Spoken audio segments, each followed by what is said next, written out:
Here we go. Well, welcome everybody to our monthly T3.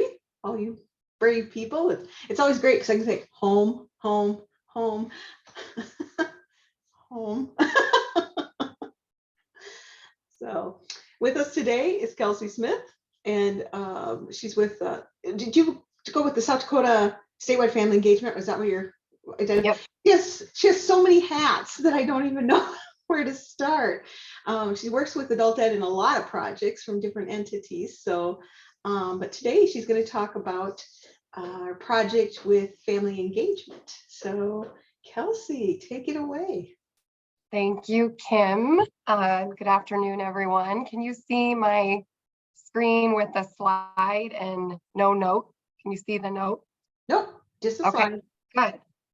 So thanks for having me, Kim. Appreciate the invitation to talk to you all today. I've done this once before, so for those of you who have heard it, I apologize in advance because it's a repeat.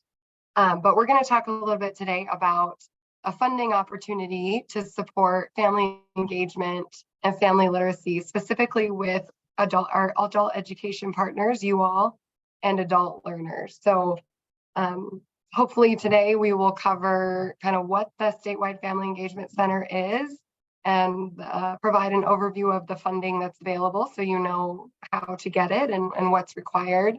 And then really spend most of our time sharing strategies to engage families of adult learners and hear some success stories of how other programs have done that in the past and what has worked well, and kind of share any best practices. So the agenda is there on the screen. There will be plenty of time for questions, or if you have good ideas or activities to share that you've done.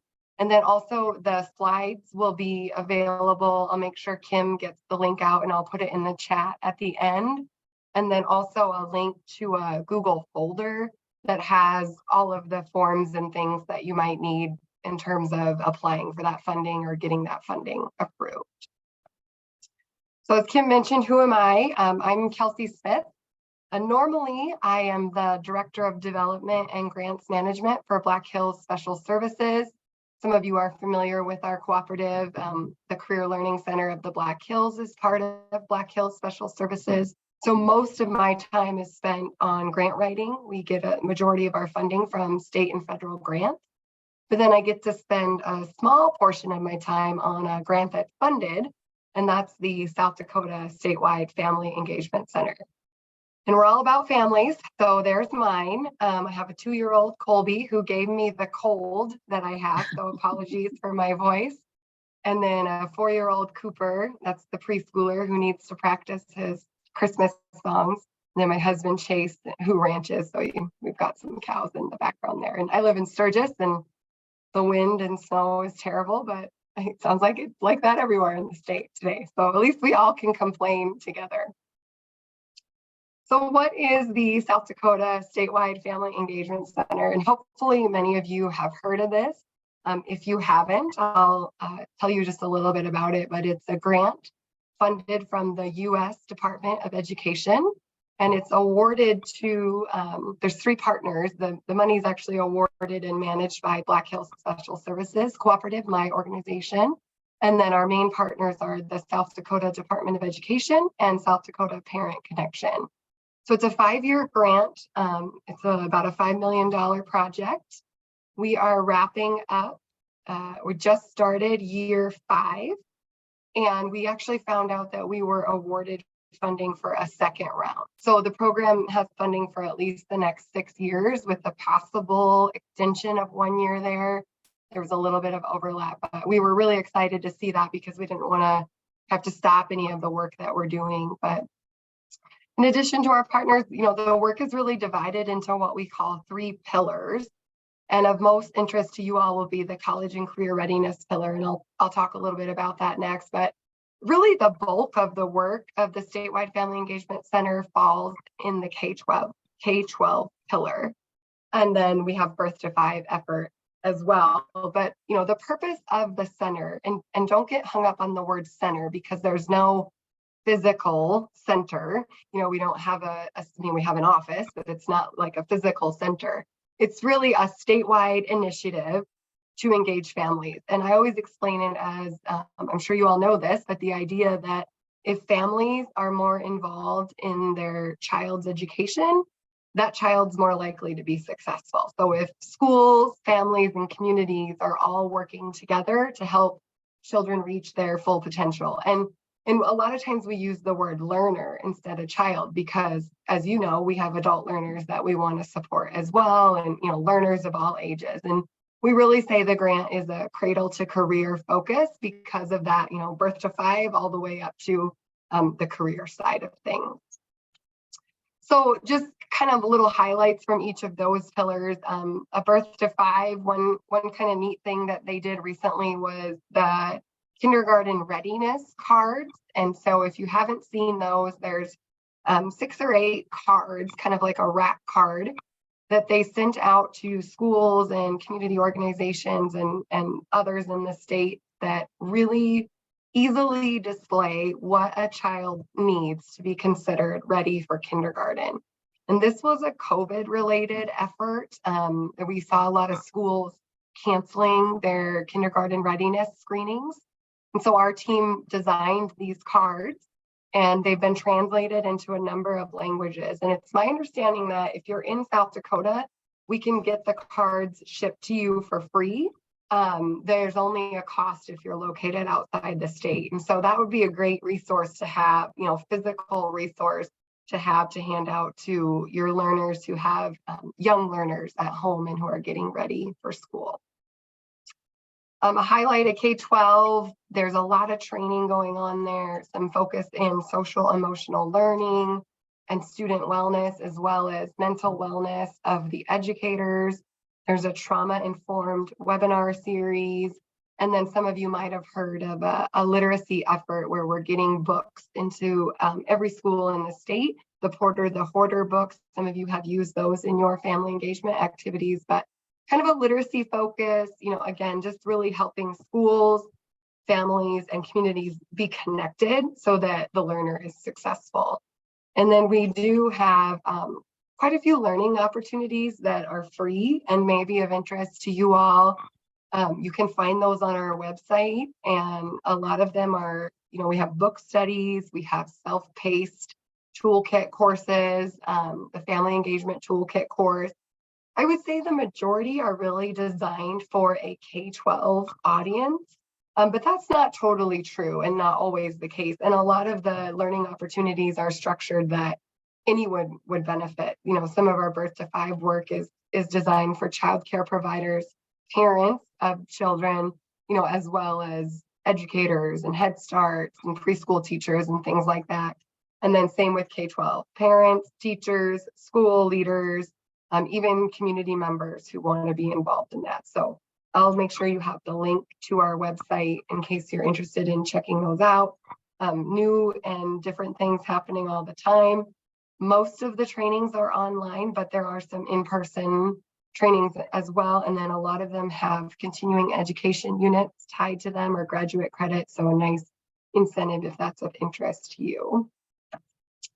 But the college and career readiness pillar is probably going to be most of interest. And we do a few different things, one of which is our ultimate college and career readiness resource guide. And that is on our website. So I'm just going to jump over quick to show you.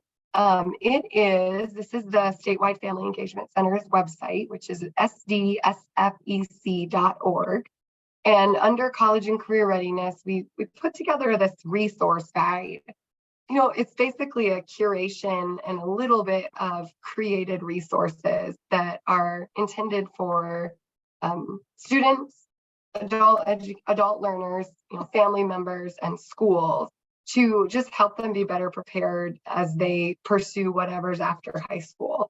And we divided it into 9 different kind of categories of resource or topics. We wanted some specific South Dakota content on there. And then there is an adult education tab where we just pulled some of the resources that many of you actually provided to us and said, this is somewhere that I'm going all the time with my learners. And it's just kind of a, hopefully user-friendly website that you can use. And then also one thing I like to point out is the checklist. We got a lot of input from our advisory committee, which Kim Olson sits on. So thank you for doing that, Kim, to really develop these checklists. You know, that's what people and families could really benefit from if you had something like this. So there's some specific for parents. There's we borrowed the adult ed one from Mass Edco, and then there's just a few other things on here too. So that's one resource I wanted to make you aware of.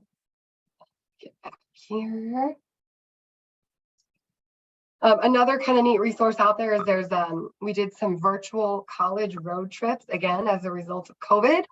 We put together some virtual, I believe they're housed in the Nearpod platform, but virtual road trips of all of South Dakota's public universities and technical colleges. And then we're working to add tribal colleges as well. But, you know, it might be hard for people to go and visit those places if they're not near or if they have weather like we have today. And so those virtual road trips are kind of easy, fun, you know, slideshows basically that you can click through. We do a little bit of focus with financial literacy, and that's a topic that you'll see on the college and career resource guide. But then we also really want to put our efforts towards our adult ed partners and find a way to support your learners and their families. And we always use the term family because I think you know probably better than most.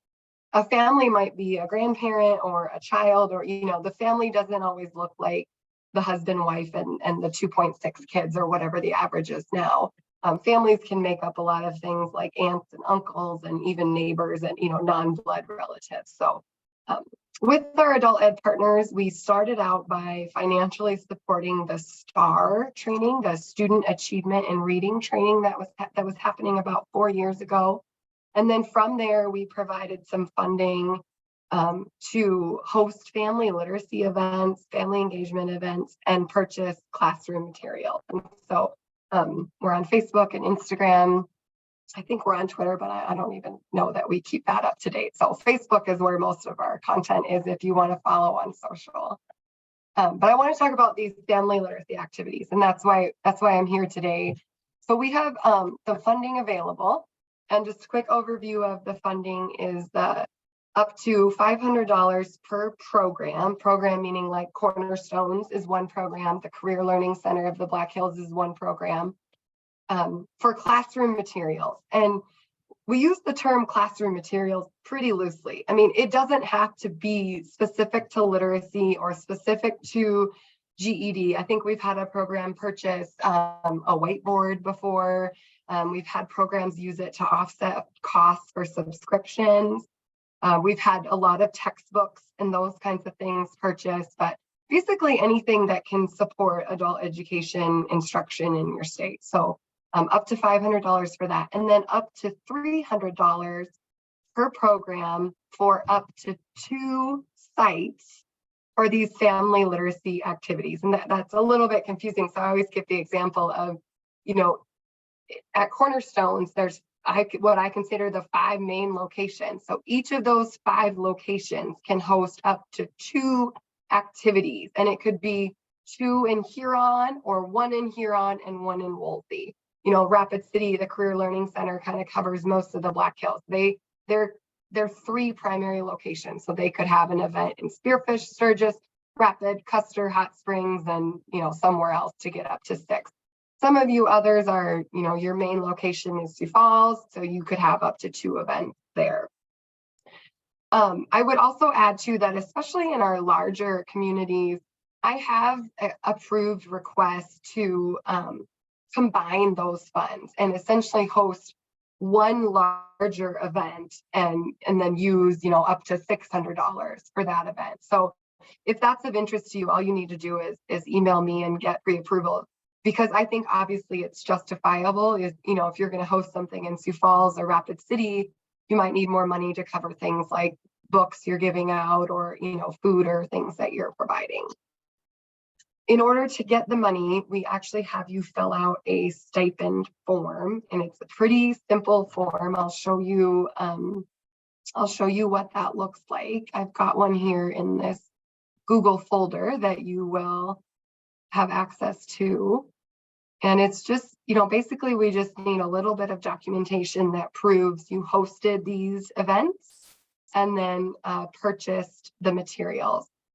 So for the family events or the family engagement events, family literacy event, whatever you want to call it, there are no receipts required. It's essentially a stipend that you're awarded for your time and, materials to really, and a lot of times I know that $300 doesn't cover everything that you provide, but the goal is that it will offset that cost or hopefully allow you to purchase things like food or things that maybe other dollars are not allowed for. So no receipts required for those. The classroom materials, we do require receipts just so that we can accurately track that and report that on our end. So this is the simple stipend form. You just fill it out. The amount is blank. You can do up to $500 on the materials, and then you sign it and send it my way. So let me get back to our slides here. So really what's required, like I said, the signed stipend form. And I'm asking that, this is new this year, I'm asking that all of those be submitted July 1st. Our grant year follows the federal fiscal year, October 1 to September 30. So in the past, they were due in September, and then we paid you kind of at the end of the month as we closed out our federal fiscal year.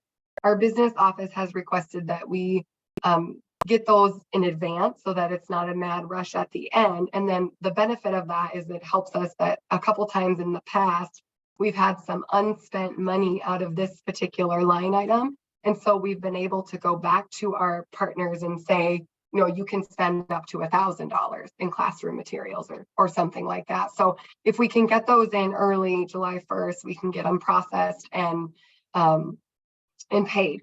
You do not have to have your family event by July 1st. And what we need basically is, indication that you will have it between now and September 30th of 2023. The classroom materials would have to be purchased by July 1st, because that's the one where we need receipts. So any questions about that, don't hesitate to ask.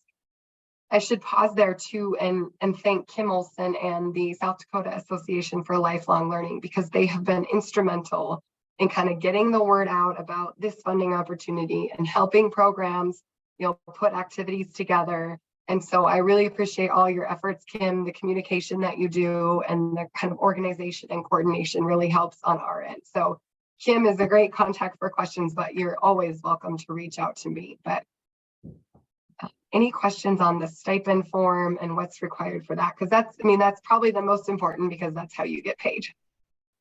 It's probably the most painless reimbursement process I've worked in forever. Well, that's good. Yeah, I think we kind of advertise it like a grant to you all. It's the grant from our grant to you, or like a mini grant. And so Kim does have a Google form for you all to fill out to essentially apply for the money, but it's very simple. And that just tells me and our business folks on our end, how we can expect to spend our money this fiscal year. And then their request to get those in a little bit early will help us and help our business office. And hopefully then, if there are programs who don't utilize their allocated amount, we can hopefully then repurpose them and provide more in classroom materials. For the family literacy event, we do require a couple other things, and we require a sign-in sheet and a 2-question survey in addition to an event report. And the event report is very important, especially now that we're offering your funding before the event may take place. But the event report, again, is simple. Kim created a Word document that you can use as a template. It's kind of like the who, what, when, where, why, basically. And then, or there is a Google form available that essentially asks the same question. So I'll show you the sign-in sheet and the event report, just in case anybody wanted to see what that might look like. But let's go back here. While I'm here, here's the 2-question survey. Again, most of our events are encouraged around literacy, but that it's not like an absolute requirement. I would say it's a strong preference that there's some type of literacy component. And so these are the two questions, after the event that you attended, do you feel more comfortable reading with your child? And then the second question is really open-ended. Are there other activities that would help support you to support your child's education? That survey can be done. You can print this PDF and have them fill it out at the event, or you can have the survey sent electronically. This link is the same 2 questions. And I know it's difficult to get people to fill out surveys. So, I mean, I always tell people just do the best you can to get them to do the survey. And if it's, having them at the event and being very nicely asking them to do it, great. Or if you have a way to communicate with them electronically after the event, that link can be texted or emailed or posted on a Facebook page or something like that. Sign-in sheet is just a spreadsheet that we have out there. It asks for their name and email. It asks if they want to receive our newsletter. And then, you just fill that out and send it to me. We do ask about kind of who they are, because for our grant purposes, we have to report like activities that engage families versus youth versus educators versus other. And so, a lot of times people will just say parent or family or, student or something like that. Okay, let's get back to the slides. So again, this kind of just talks about more on the family literacy activities. You're very much encouraged to partner with others to host them. We've seen a lot of our programs do great partnerships with local libraries or chambers, other resource agencies, colleges, businesses, things like that. We've seen some very fun outdoor activities. We've also seen some innovative delivery models during COVID with sort of virtual story time or virtual activities. And I think Kim's team might speak a little bit about how that's worked. We, of course, the Statewide Family Engagement Center, can help in any way, whether that's, helping you put the plan together, potentially helping be at the event if our staff can be there, or, suggesting books and resources and things like that. So, keep us in mind. I think by now that we're in year 5, you really don't tend to need our help, which is also great because you do a great job. I wanted to show that, we do. This is the report that I put together from last year. And you can see at the bottom there that we hosted, you all hosted 12 events in 8 different communities, and you reached over 1,000 people. And that means, kids, adults, any type of mentee over 1,000, which is, I think, phenomenal. That this has been our best year yet. So, I extend my appreciation and congratulations to all of you who were involved in that. You can kind of see some of the different titles or things that people did. In the previous years, we've had, similar numbers, but never reached that 1,000 threshold. We've usually been around that 600 to 700 people reached. But I think one year we had 14 events in 8 communities. One year was 13 events in 7 communities. So it's great to see the impact that we're having. And when we do get those surveys back, it's overwhelmingly that people say that they feel more comfortable reading with their children after the event, because I think we all know, someone who struggles with reading themselves might not have the confidence or the ability to read with their child. And reading is so incredibly important that anything we can do to kind of help make that happen and increase comfort and confidence levels is certainly worthwhile. Okay. See here. I think everything else is, I've got them kind of, sorry that that's blurry, but this was a cool Under the Sea, a summer reading activity that Cornerstones did. I think Becky's on the call, or if you have anything to say about this, but they did a few different sea themed books. And I think there was an activity kit that might've been sent out. Rebecca, I see you're on. Did you want to say anything about Under the Sea and what you did or how it worked? Yeah, sure. This is one of my more favorite ones that we did, but it was 3-week summer reading program I did with Under the Sea themed books, and we had Under the Sea themed craft activities where I made the packets, envelopes, and mailed them to them. before we had our reading. So we would read the story and then we did a craft together. And they really liked it. That was a lot of fun. This one was. Hoping to get to do another one of these again. Yeah, and Rebecca, there's no reason why you cannot repeat events either. I think we all know different kiddos at home, different ages, different students. So if something worked great, you have my blessing to, copy and paste. Becky, could you detail a bit the cost that went into it? And I'm sure the time preparing those art kits for the parents and their children took time, but can you give us a sense of scope here? There was a lot of time put into it, a lot of time with Yeah. the packets and the envelopes, and quite a bit of money spent on shipping those packets to the family. Yeah, and remember, this was a virtual event during COVID, so we were learning a lot as we went, and so things took a lot longer. Yes. Yeah, this was the second one we did, I think it was. So yeah, and then having it all be virtual, it was different, but it was fun. One of the things that I thought it turned into something totally different was your one in the fall that you did, which was legwork, but it helped a lot of programs. So I think that's a good one to talk about too. Just the carnival we just did. Mhm. Oh, that was fun.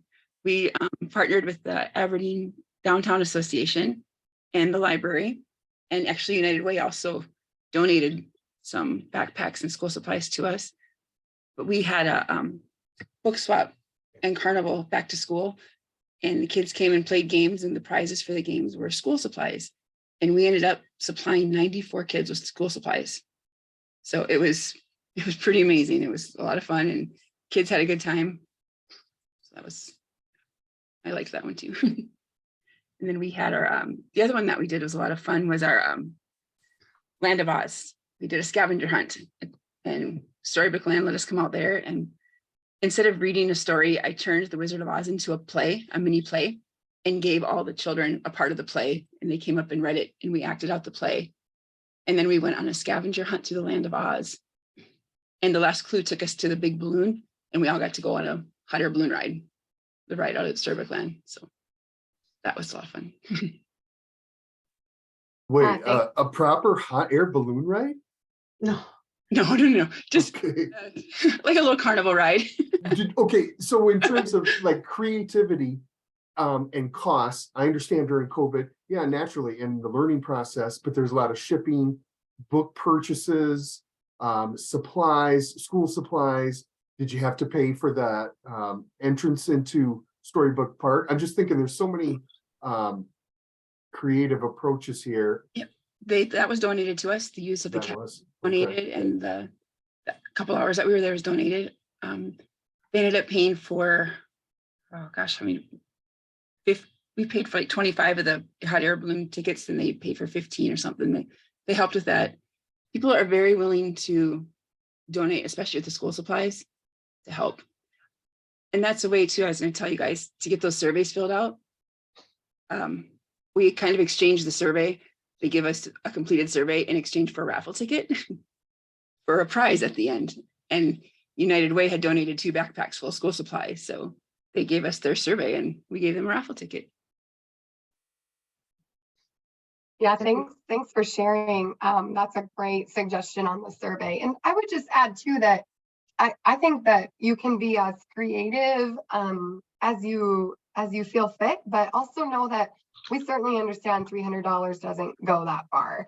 And so if it needs to be something a little more on the simple end, that's okay. I mean, really the idea is an opportunity to engage the family members of your adult learners and, make them feel more comfortable with reading. If reading is the focus, there's been some things that are a little bit outside that, like we've had children's musicians before, or other things, but really kind of just around activities to engage kind of those different age groups, and support your learners and have them feel more confident in reading. And another great one that I've seen done with a couple programs is bilingual story time. And again, with our different languages that we're seeing, and able to support them. I've seen a lot of bilingual story times that have been very successful, a lot of partnerships with libraries. I don't know if anybody's on that wants to talk about this one, if this was your event. Well, this was my event, but actually was going to talk about a different one, but that's fine. Yeah, these are fun. Our public library loves doing these. We sometimes do them even without the funding a couple times a year when they want to call us in. This one was for Chinese New Year, and one of our students came in and read. And we've done them in Spanish and through the Vermilion Library, Yankton Vermilion joint project during COVID. We did a Pashto one as well, and that was an online video. So we've done a lot of different ones with Vermilion, Yankton, and even Freeman Library. But what I was going to say, when Rebecca is really great at planning really big and fun activities, but if you're someone who's maybe new to these and wants to try starting out small and simple, I was going to say, we just did one this fall that turned out really fun. And if we were the people that only had 19 participants, it was a smaller number, but we did it as like a back to school kind of open house for our students and their families. It was family game night, and we invited in other people that our students might need to know about. Like we had the public library came and signed up some people for library cards. One of our Connecting Cultures in town came in to talk about the organization and things they can do to help people in town.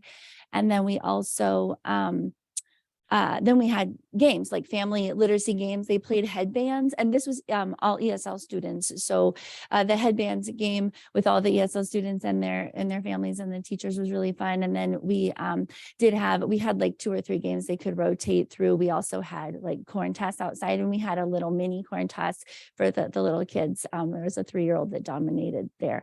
So anyway, it doesn't have to be really large. We did one large event at the Kids Art Fest, which is a huge thing in Yankton in the summertime, and then we did something small for more just like our students and their families. So yeah, like Kelsey was saying, it doesn't have to be big if you just want to start out small.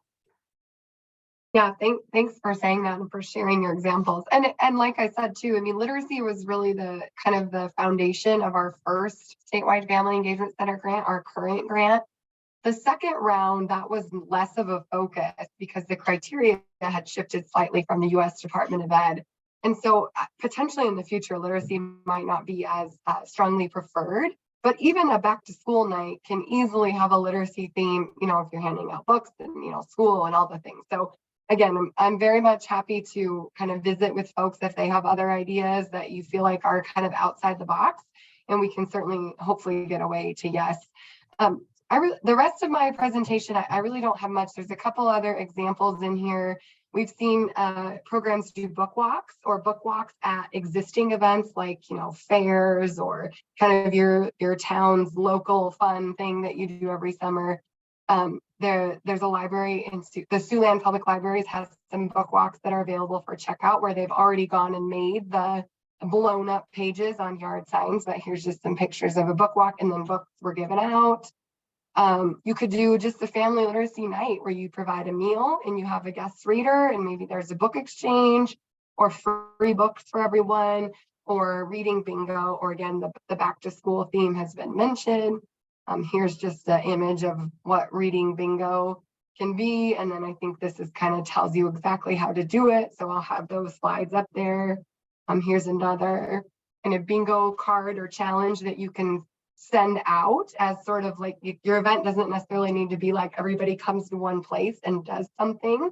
During COVID, we saw a lot of innovative ideas where Kim Olson told me actually, take more time and more money because you're, like you said, you're sending them out. But this was another example of kind of a reading challenge you could do, or a reading bingo card. There's the details, and that's really, oh yeah, I showed you the sign-in sheet. Here's the survey. This is the report form that you can do on Google, and Kim Olson's team has all of their reports saved in a Google Drive too, so we could certainly get examples out. But that's all I had for you, unless others have events that they've done that they want to share to give ideas and or tips for best practices. And then I don't know if we have anybody from the Department of Corrections on the call today, but we are. I'm meeting with Megan next week, and I've been in conversations with Tim Pranger to see if we can kind of get some creative ways to do something like this in our correctional system too, because I know there's obviously some barriers there. So Carla- questions, comments, Carla suggestions? Carla did a really interesting one. She partnered with many entities, one of them including one of the other pillars of family engagement with the early childhood activities that are available. So I don't know if Carla's on, if she wants to mention it. It was pretty cool. Maybe she's not here. Oh, there she is. She's just muted. Yeah. Yes, we did a nature walk in partnership with the Fish and Wildlife Center and Friends of the Magatahopi. And we did it, we have a big like wetlands area, and we did like a nature walk bingo. Checked up things they had to see. The Fish and Wildlife had like a lot of literature, and the Friends of the Magatahopi had like coloring books and all kinds of like handouts that you could give to the children and the families. And your center sent us take and make kits, and so some of them like really worked well with our theme of nature, because one was like make a spider web out of a licorice string, and it was really a wonderful opportunity to get the kids out into nature, which is the goal of the Fish and Wildlife. So everybody had a lot of fun. Yeah, thanks for sharing that. I remember reading that, and I love the outdoor stuff, so that's great. Okay, I'm dropping in a link, which is to a Google folder that has these slides, the form, the sign-in sheet, the survey, and I want to make sure that link comes through because I see it's breaking up there. So let me send it one more time. And again, my email, if anybody can't find it or has an access issue, if I didn't set up the link right or something, or it just has questions. So, any other tips for kind of organizing yourself for this, or getting the word out to your learners and their families, or any other kind of tips that you feel like make these events more successful?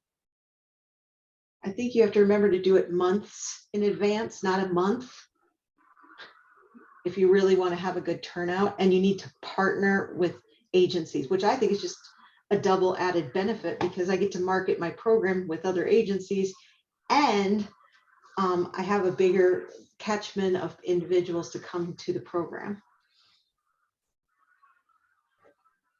I would add to that, Kim, like I said, I've seen some successful ones with a little bit higher numbers, which doesn't necessarily always mean success, right? Because even the event with 19 people was probably more informal, and you're able to connect with those people a little bit better. But some of the larger ones I've seen take place, like in Fort Pierre at Trader Days, I think Nancy's on, or take place at a festival or some type of event that's already happening, and then you have a booth and an activity, or something along those lines.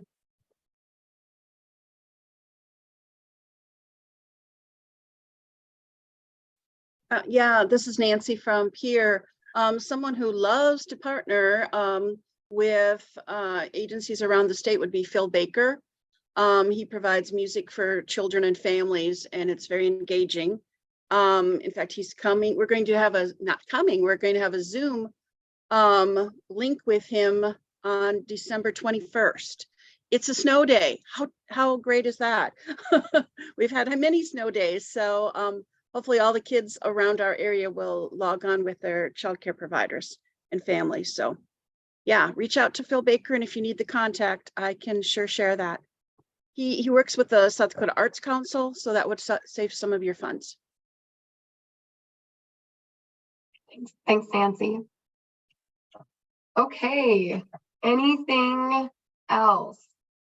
I certainly don't need to take up any more of your time, but if there's other questions or comments, I will stay on, and I just want to thank you all again for the work that you do each and every day to make a difference. And on behalf of the Statewide Family Engagement Center, we very much appreciate your partnership, because we, seeing these reports come in and photos, they're just the highlight of a lot of the work that we do. There's so many fun stories and great successes, and we're so thankful. I mean, really, that you guys are doing all the work, and then we just process your stipend form. So we can't thank you enough. Don't be scared of the application form. If you take more than 10 minutes, 5 minutes is probably what you'll take. If you take more than 10, you're way overthinking it. So it's, I always got, that's like the easiest grant in the world, right, Kelsey? And I hope so. And always, like, I always think a good place to dip your toe in is like maybe the library, because you can always partner with the project they're doing. Or I also suggest the National Night Out for an outdoor event. You get lots and lots of traction at a National Night Out event. I've been talking to Head Start possibly for a next one when they have their family nights. They said we could do something for that night. Yeah, this is Nancy again, the early childhood enrichment sites in your areas would probably love to partner with you also. Kelsey, I'm trying to find that bingo. I'm going into the Google and I'm seeing lots of other ones, but I'm not seeing the bingo cards. Yeah, it's actually in the slides, Nancy, but I would also say if you just Google reading bingo or reading bingo card, you'll get so many great options. But in the slides, there is the ones that I use, as well as like the instructions that come along with them. Very good. I was going to give you credit for it. Okay, thank you. Nope, it's not. No credit due. Why make what you can borrow from someone else? Exactly. Any other questions for Kelsey today?